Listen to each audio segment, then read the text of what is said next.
Everything that you experience in life has one purpose only, and that's for you to learn. We come here to learn. This is literally like a metaphorical 4 years away at college. That's home. You're there, you're feeling great. You design your coursework. You say, I'm going to study this and I'm going to study that. I'm going to take this class and major in that. And then you pick your teachers. And guess what? Your teachers are your family, your relationship, the people you work with. So even your antagonists, even the mother-in-law that drives you crazy, even the father that was impossible to please, all of those negative scenarios that you grow up with trying to overcome are not there to beat you down. They're not there for you to feel unloved and neglected. They're there for you to learn. And maybe if you have a really, really critical parent that never approved of you, your lesson is actually self-love, learning to love yourself, even if other people aren't supporting you. You know, I deal so much with addiction scenarios, you know, and I know that these people that I'm reading for sometimes are on the spirit side as a result of their addiction, sometimes are in front of me.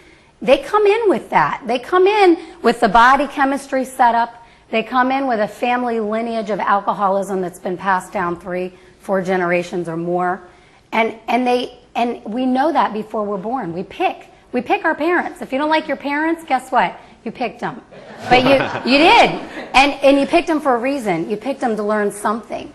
And you come here to overcome and rise above. And that's the part of our human spirit and the spiritual part of why we come in. So when you're in those scenarios with those people that are really difficult in your life, you know, detach a little and step back. And it helps me to think, what is this person trying to teach me right now? You know, are they trying to teach me to stand up for myself, to set boundaries, to love myself, to approve of myself? You know, anybody that knows me very well, and I write a little bit about it on my website, is I grew up in a family that is very much not supportive of this. I have an extremely religious Baptist mother who doesn't even discuss it with me. And on my father's side, I had a mentally ill father who was diagnosed with schizophrenia. He was actually hospitalized for hearing voices and seeing people that aren't there. Imagine that. My mother was one of the people that helped commit him. Well, back in the 70s, what did they know? You know, they put you on a bunch of antipsychotic drugs. And, you know, so talk about overcoming some obstacles. I was terrified to tell anybody who I was or what I could do, because either I was the devil reincarnated or I was crazy, you know. So, but I remember growing up thinking, what a curse. Why am I in this family? You know, how could you do this to me? But now I know, you know, it was a wonderful education, because my mother allows me to be able to speak to a broad variety of people, because I understand where people are coming from. I grew up in that consciousness. I get it, you know. And my father, bless his soul, who was mentally ill, actually helped me to realize that I'm not crazy, you know, because I could see the difference between mentally ill and actually really being a medium. So keep that in mind. You know, we all have things in our families, but they're all here to teach you. And if you can figure out the lesson in the relationship, you're on your way to getting out of the victim's consciousness and becoming more empowered and changing your life. Too. And I teach a lot of classes.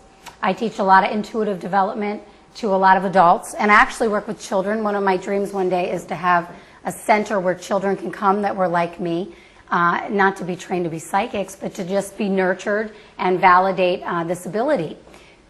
I always say, and I write it on my website, that I'm always uncomfortable when people say I have a gift, which people like to say. But what I prefer to say is I don't have a gift that all of you do not have. What we do, all of you have access to, truly. Maybe not to the level that we do. You know, it's kind of like I equate it like a musical talent. I have no musical talent, not a shred, unlike Glenn, who has tons. I have none.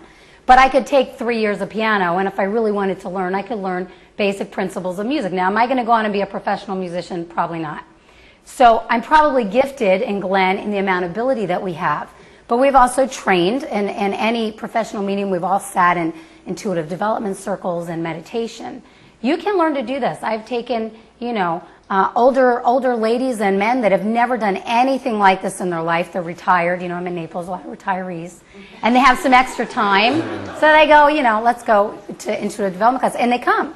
Never done anything. And by the 6th or the 8th week, they're picking up, you know, names of somebody's loved one that they're working with and getting all kinds of information.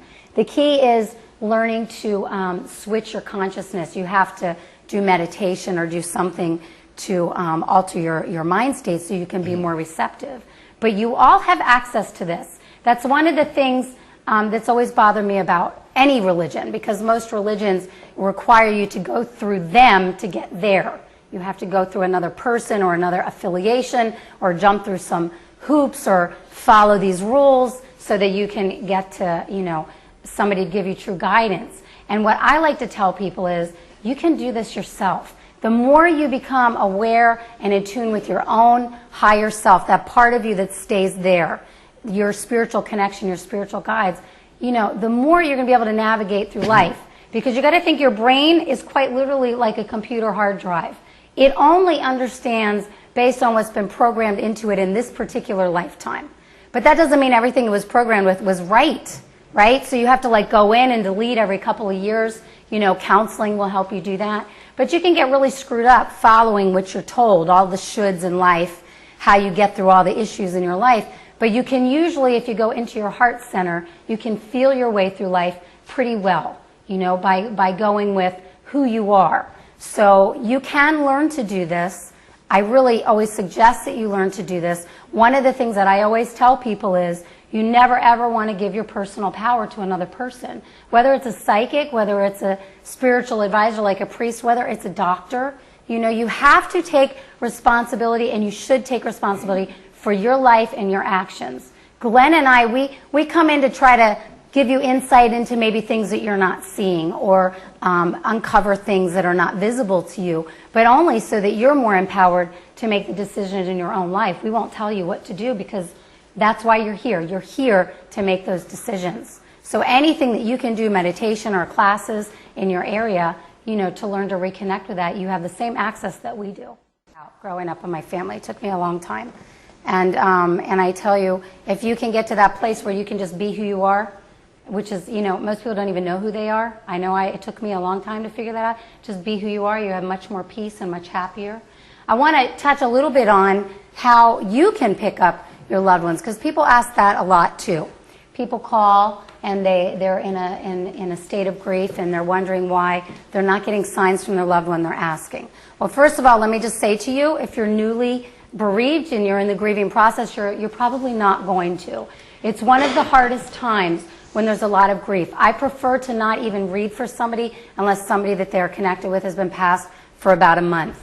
I have on a few occasions read for people literally days after.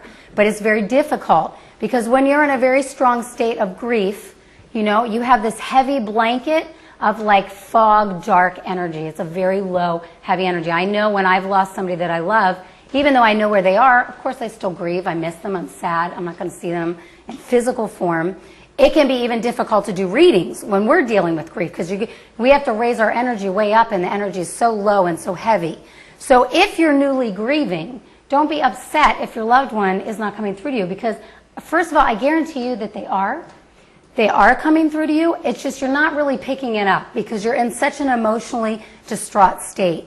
They are desperately trying to come through. A lot of times, and I know this happens with you, I'll be giving a reading and I'll say, don't you remember when this thing happened with the television, or your dog flipped out and ran around the room, or whatever last week? That was your husband there. Oh, yeah. I thought that was kind of strange, and then they go, oh, but then, the difference between you and us is when that happens to me and Glenn, we go, oh, who's here? We don't even second guess it. When that happens to you, you probably second guess it. You go, oh, that's my imagination. That's wishful thinking. Don't do that, because it really is them. Spirit, how will they come through to you? They may come through to you in a light touch. They have the ability to kind of give you a brush on the shoulder, when you're thinking of them, when you need them. Many of you are clairaudient and you hear their voice in your head, but you think it's just your own imagination, but it really is them.